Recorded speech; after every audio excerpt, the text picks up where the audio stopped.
let Nico kick it off with an opening statement. Coach Kidd will have the statement, and then we'll go into questions from there. Thanks. Thanks, everybody, for coming here and joining us. We're really excited. Both these two young men, we're really excited what they'll bring to us both on and off the court. When I think you have that marriage of amazing personalities as well as basketball players, it's a win-win actually. I'll pass it to Jay Kidd, let him say a couple comments, and then we'll open it up for questions. Yeah, I think just to piggyback off of what Nico talked about is we're lucky to have these two young men on draft night, for these two to come and work out here. We were excited to see what they did. To be able to have dinner with them last night, they're ready to go. They're ready to work, and so we're happy to have them part of the Mavs family. And with that, we go to questions. Max, you visited about 17 teams. Yeah. What impressed you the most about this visit? About here? I mean, the first thing for me was just the people. You know, you get here and then you go to Nico brought me to dinner with Michael Finley, and that just shows, you know, just how the people and how, you know, I felt welcome. I felt welcome. You know, they embraced me here, and then just, you know, from, you know, the workout, you know, for my workout was a one-on-one workout, but just the coaches and everybody, it felt right, and everybody was super welcoming. You know, met Coach Kidd after the workout, and you know, I just felt like it was the right place for me, and it felt really good to be here. So, yeah. Also, you were originally going to go to the NBA draft and sit in the stands with your family. Yeah. But you got the call from the NBA that you're going to be in the green room. Yes. What was that call like for you? I mean, it was great. I mean, you know, being in the green room, it was a great honor to be there, and just to know I was in the green room. I mean, it's something, you know, as a kid you watch everybody in the green room, and then to be there was just a great feeling. But you know, regardless whether I was in the stands or the green room, you know, you're there to hear your name called. But to be honest, it was great to be part of the whole, you know, green room experience.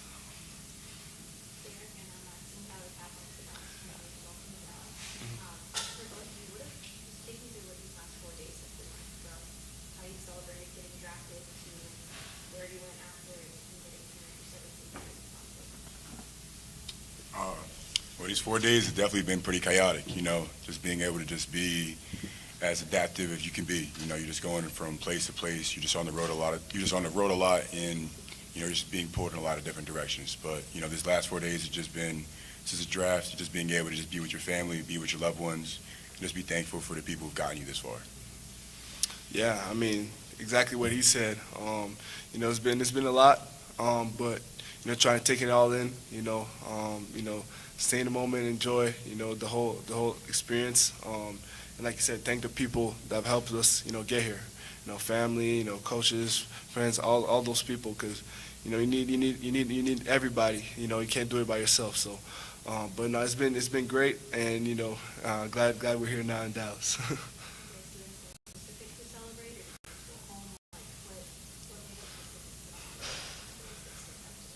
I mean, after the draft, you know, just had, you know, all the people that came to New York to support me, just had a little, like, you know, get together with those people, and just, you know, taking it all in, because this is something you work for your whole life to be here. So you gotta appreciate and celebrate every moment. And now that you know the draft part is over, now you know it's time to get to work and get ready for Summer League. Jason Lewis Scruggs, ABC5. Michael Finley came out draft night, and he married Dereck to Tyson Chandler. He played with Tyson Chandler, won a championship. Are there similarities, and what have the conversations with you and Dereck been so far? Yeah, I think Finn's correct. There are some similarities when you look at Tyson later in his career. So you have to understand Tyson came in the league as a 3 at a high school and ended his career as a center. And so, but there are some similarities. I think Dereck probably, and unfortunately, Tyson, don't be mad, but he probably shoots the ball a little bit better than Tyson. But we're excited to have Dereck. Just the similarity is great because you talk about a champion. Dereck works extremely hard. He's fulfilled part of his dream, and that's to be drafted. The next part is to be a champion, and he's ready to work. We talked about that last night. Again, just at dinner last night with these two, very mature, ready to work, and not afraid to ask a question. And so that's exciting as a coach and also as a GM. Eddie stepped to Mavs.com. I know you talked about this a time or two in your life, but can you kind of just explain about your mom's perseverance and toughness and how that's filtered to you? So just going back, giving a little bit of history, my mom's been battling cancer since 2013, and before that, my dad passed 2 years before. So it just seemed like there's been a lot of walls in front of us that seems like we can't get around. So I've seen my mom on days where she can't even get downstairs. I've seen some days where she could barely talk to me. So just to see where she's at right now, right in front of me, to be able to be here in this place, it just makes me want to work harder, and it just makes you just want to provide a life for her that is better than anything that she could possibly get for herself. Dereck, so if your dad was with you on draft night, what do you think the first thing that he said he would be? Hopefully he said I'm proud. I know he's proud. I know I've made my family proud. My dad's side of my family, my mom's side of my family, and just being able to just try to carry his name and just make sure my name can reach the heavens. Big X said locked on for Dereck and for Omax. Now you guys have reached this goal of being in the NBA. What's your next goal? Have you thought about what your next goal is for your career? Yeah, I mean, there's a lot for, I want to accomplish in my NBA career, but, right now, my goal is to grow, learn as much as I can, especially now with Summer League, and get, help this team, as much as I can, my rookie season. And, obviously the goal is to win a championship, but there's steps to that. And for me, my goal right now is just to become as ready as I can, prepare as much, get better, and just, help this team as much as I can and impact, winning. So, yeah. This question is for both of you guys from Bradtown, 2000 News. What are y'all's earliest impressions? How much do you know about Dallas? Did you grow up watching the Mavs at all, or what's your earliest memory of Mavericks? I've always, the Mavericks have always been on the TV. They've always been like a team that you've always heard of. They've always just had some type of an aura around them. Whenever they came on, your eyes draw to them. Just you've been able to watch them over the past couple of years. It's some spot that you've always been watching, but you just never see yourself there. But I'm just being able to be at this position. It's kind of a dream come true, and I'm just happy to be here. I'm just happy to be able to work. Yeah, I mean, for me, I think one of the first full series I watched in the finals was when in 2011 the Heat versus Dallas. I was only 10 not even 9 years old, and that's how. Yeah. I didn't want to make you feel old, Coach, but He was 11. But at that time, you watch guys like Coach Kidd and Dereck, and you're like, and against guys like LeBron, D Wade, you're like, this is where you want to get to, and just to see the history of this organization and franchise, and just to be part of it now, I mean, it's truly a blessing. So it's exciting. Dereck and Mike Dorsey Gentry with Texas Metro News. As you make the transition from college to the pros, who or what will you rely on to help you personally and professionally to make that transition? Just being able to just have your circle, have your people who you've grown around, people who you could trust, and people who aren't always telling you yes. There's got to be people in your life to tell you no, and to try to keep you in the right light, not make sure you're going down the wrong path, and making sure that you're focused. Yeah, I mean, to add to that, you want to have people around you who will tell you what you need to hear, not what you want to hear. That's the biggest key. And, having people around you who know you best, and, rely on, for the transition, rely on people who's been through it, people who have more experience than you, my teammates, my coaches, people that know and that can help us grow and be better. So, yeah. Dereck and Omaxence, Tim Cato, I'm a beat writer with The Athletic. Well, we saw it online, but that moment where you guys, after being drafted, you're in the back rooms and your like teammates and all that. What do you remember from that moment? How fun was that? Well, for me, I remember being so happy that I'm not alone in this. You know, I got someone else to go through this with me. You know, I got someone to go through the highs and lows with me. So I know he's gonna be my brother through this, and I know I'm gonna be his. Highs and lows and pranks.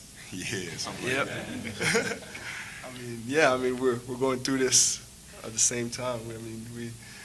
That moment where I saw him, I was like, if I don't know, we just like it was kind of a spark there, and we just connected. I was like teammate, and then but it's great to have somebody going through it at the same time, and guy, we're the same draft class, and guy, we could play many years here together and grow and build that connection over the years. So. Dereck, Max, Landon Thomas, MassFansForLife.com. First of all, welcome to Dallas. Thank you. Second of all, is there a part of your game where you look to showcase more at the NBA level that maybe you didn't have a chance to show at the college level? Just being able to just play within the system, being able to spread the floor and still being able to get the things done that need to be done, being able to protect the rim, being able to put a threat on the basket, and just being able to just be the most coachable player on the floor. Yeah, I mean, for me, defensively, a guy that, could guard multiple positions, and that's, one of my strengths. But offensively, just a guy you can rely on, knock down open shots, a guy that, put pressure on the paint, offensive rebound, cut, and, just a guy that could, complement, star players and be reliable on both ends. That's what I want to be. Dereck, can you share your goals for your NBA career? Just being able to just go in and just be a sponge. I'm not just trying to go in and try to play my game. I'm trying to go in and try to play the NBA's game. Try to go in and try to learn as quickly as possible and develop. I'm not going to go in and be perfect. I know that. I'm just trying to go in and just try to get 1% better each day so I can see how far I can go. Max, when you were at Marquette, Coach Smart had this energy analytic where he was grading the players on the energy that they bring. Yeah. NBA is always talking about we need energy guys. Yeah. You talk about the kind of energy you bring. It's like you kind of get the crowd into it as well. Yeah, I mean, I'm big on energy. At Marquette, we had those things called EGBs, energy generating behaviors, and we're trying to do as many of those. It could be, high five, screaming after a big basket or block or anything to bring energy to the team. And, that's what I want to bring. Energy is contagious, and, as a guy like me, anything I can do to help my team be at their best, my teammates be at their best, I'm willing to do that. And, that's just the way I play this game. You got to play with, leave everything out there, and you got to be happy. You got to have fun with it all. And, that's how I play this game with all energy. So. Question for Nico. The Nation Mighty Mouse film room. If I told you a week ago that you'd be introducing these two as Mavericks, what would your reaction have been? I would feel great about the draft. Honestly, both these two gentlemen we liked during the draft process, and if you'd have told me we were able to get both of them, I wouldn't believe you. Nico, I'm sure there's 100 different reasons why you like these two guys and you're able to draft them. Is it fair to say that they both represent a roster-wide push to add athleticism, just in general?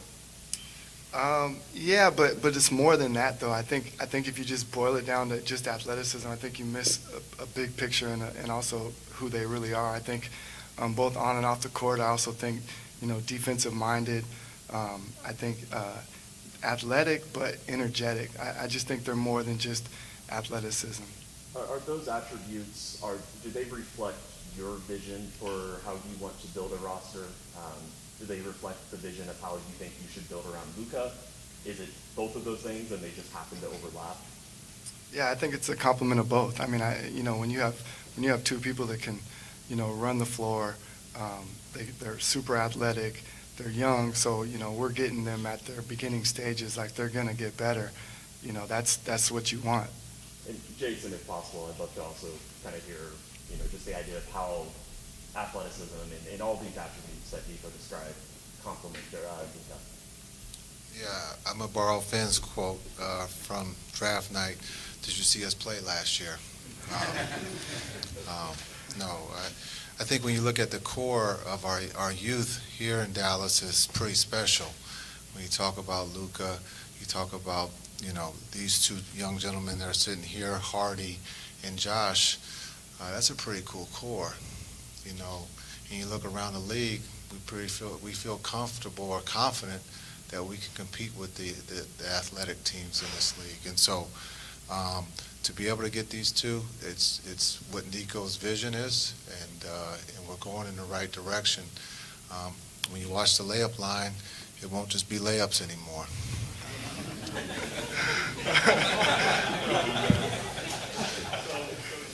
Hold on a second. I borrowed that line too from someone else. That's actually a big deal. Let that sink in for a minute. So do you envision a 24 and under lineup that you can get out there occasionally? Yeah, why not? Why not? But I think, sometimes we lose sight. We're young and we have developed here. And what you've heard from these two young men is that they're not afraid to work, and they're about team. And if you have that mindset, only good things are going to happen. And so for our coaching staff, for our owner, for our management, we're all excited, today, and then tomorrow we get to work.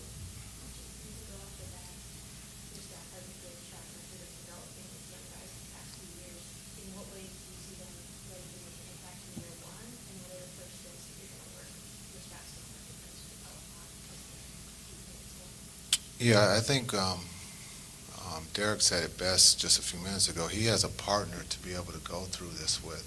When you talk about Hardy, he was by himself last year. Josh, the year before, was by himself or maybe forgotten. But I think to be able to have someone to go through it when you feel lost or you have a question, you have your partner right there in that locker room to be able to ask. And then to be able to have a teammate like Hardy who just went through that dark room, and then to be able to talk to Josh. I don't know if Luka's ever had any trouble as a rookie, but I think, and then also to be able to talk to these other guys about our star players and what they like and what they don't like. And so this is. The foundation is being built. You see it here today, and we're all excited. Nico, how do these moves impact the team's philosophy and thought on approaching Kyrie Irving right now in the upcoming free agency? I think they complement it perfectly. In what way? I mean, just what we talked about, bringing athleticism, two gentlemen that can play. They don't need the ball in their hands. They can play alongside people, and they can finish the plays. So I think it's a great compliment. Isaac Harris, Locked On, and the Mavs, Dereck, both in the Dallas. Assuming you guys watch the playoffs, how do you guys see your skill set translating to playoff basketball? I mean, you hear that quote all the time. Defense wins championships, and for me, the biggest key is coming in and be a guy that can really help defensively, and the guy that's gonna. You see this year, Christian Brown with the Nuggets, he came in and embraced his role defensively, cutting, finishing, all those little things. And I feel like I could be a guy like that come in and impact this team and just do the little plays. It's all about the details, the hustle plays, who wants it more. And, I will want it more than whoever's on the other side. You can count on that, so, yeah. Dereck, your time at Duke, weren't always 100% healthy. Do you feel like the best of what we didn't get it at Duke, that you'll be able to get more than the NBA if healthy? Yes. Off the court, Dereck, who are you? What's your favorite food? Favorite TV show? Do you game? Who's Dereck Lively? Is that your favorite? I'm just a fun, just goofy, just go-lucky type of guy. Just because I'm tall doesn't mean I'm scary. Just because I got like a mean look on my face doesn't mean I'm scary. I love to talk to people. I love to be involved with my community. When I got into the airport yesterday, it felt amazing to already just be having people come up to me and talk to me. I like to watch Power. I like to watch Jurassic Park. I like to watch things like that.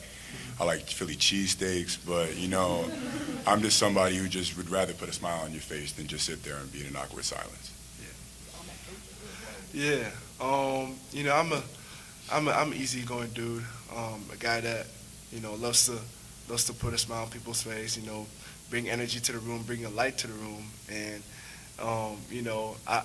I like having company, having people, who I care about around me. I love playing, board games with family and friends, laugh, all that kind of stuff.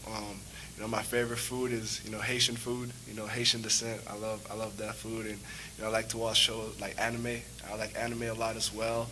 I'm a big anime guy, so just things like that. I speak 4 of them. Yeah, French, English, Spanish, and Haitian Creole.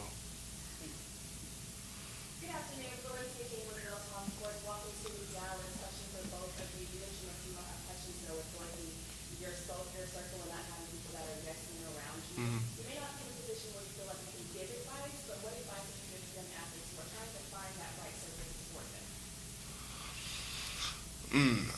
The advice I would give them, the biggest key is, find people who, have your best interests at heart. And, people who know you best, people who've been with you since day one, who's seen you fail, who's seen your ups, who's seen your downs. Those are the people you want around you, and people who stick with you through those times. And, the biggest thing as well, tell, young kids is, believe in yourself. There's going to be a lot of people out there, a lot of media people saying this and that. People are going to be, criticizing you left and right. It's all about what you believe about yourself. And, that's been the biggest thing for me. And, I think for young players, that's the biggest thing for them as well. Question for You have a sister on the Canadian women's basketball Yeah. team. How much have you guys trained together, and who's the better player? First and foremost, I'm the better player, but nah, me and my sister, we've trained together. For years. We just have a special bond, and just me and her, seeing, what we're doing now, and knowing that, when we were kids, we'd talk about, what we're doing now all the time, and just seeing the work she's putting out. She came in as a 17-year-old, played in college at Notre Dame as a 17-year-old early, and seeing what she's doing now, playing with the senior women's team. Her trajectory is it's going in the right direction, and she wants to play in the WNBA, and I know she will, just because of her work ethic, her dedication, her hard work, and I'm just there, to guide her and witness what she's doing. But I'm so proud of her. Jason, I have a question. Both guys are underrated passers, relying on having a positive assist to turnover ratio as the center. How do you plan on implementing them in your offense as ball runners? Yeah, I think we kind of talked about that last night. Is the creativity of these young men, and not joysticking them. It does them no good, or their teammates. And so, as we get to know each other here closely in the next couple of weeks, I'll be able to see what they can do that just comes naturally, from passing to being unselfish, to seeing the play, the next play that's coming. And so, as we talked about last night, owning our mistakes, that's something that we all have problems with, and being able to move forward. And I told him, look, I've turned the ball over. I think I hold a record for the most turnovers in a game. Just own it, move on. And these young men are prepared to do that. But if they can pass, they will be able to play, because we have enough scoring. Dereck, you were drafted with a guy named Wemby, who was drafted down the highway a little bit. Have you had a chance to talk to him at all, and are you looking forward to some of the matchups as you guys develop over the years? Yeah, I got a chance to exchange a couple words with him. I feel like he's a great guy, has a great personality, and I'm looking forward to the matchup, of course. First, to your families and you guys, it does get cooler here. So just be patient. But what are your impressions of on the offensive end playing with Luka? What are you most excited about? Luka's one of the best players in the world. Just playing with a guy like that, it's just amazing. You can learn so much from a guy like that, and he's an unselfish player. He's a player that, loves to pass, loves to, create, and, I'm just excited to, be able to, play with a guy like that, learn from him, and just compliment him. And for guys like us, we don't need the ball in our hands. But we're ready to, whatever cut, finish. You're going to be catching lobs from Luka, all those things. I mean, it's just exciting to play with a guy like that. It's definitely going to get scary whenever I set a really good pick and he gets down the lane. And you're not going to know if he's going to get a kick-out three, a floater, get to the rim, or if he's going to throw it up for a lob. So I know it's definitely going to be a great way to just have fun on the offensive end. So question for both of you. I'm Noah Weber from the Smoking Cuban. I wanted to see if y'all decided what numbers y'all are wearing yet. You know what? I think that's a perfect example. Let's actually, we're going to pose for a picture with we'll bring our. All right, let's do it. We have an announcement. Yes, so we have a roster and number announcement as we bring them up and move the chairs out. So after the trade with Brooklyn last February, Tim Hardaway Jr. requested a change to number 10. With Kyrie Irving then reserving the number 11, which Tim was wearing at the time, which left number 2 available for Dereck. So as we all get up and do some photo ops with the jerseys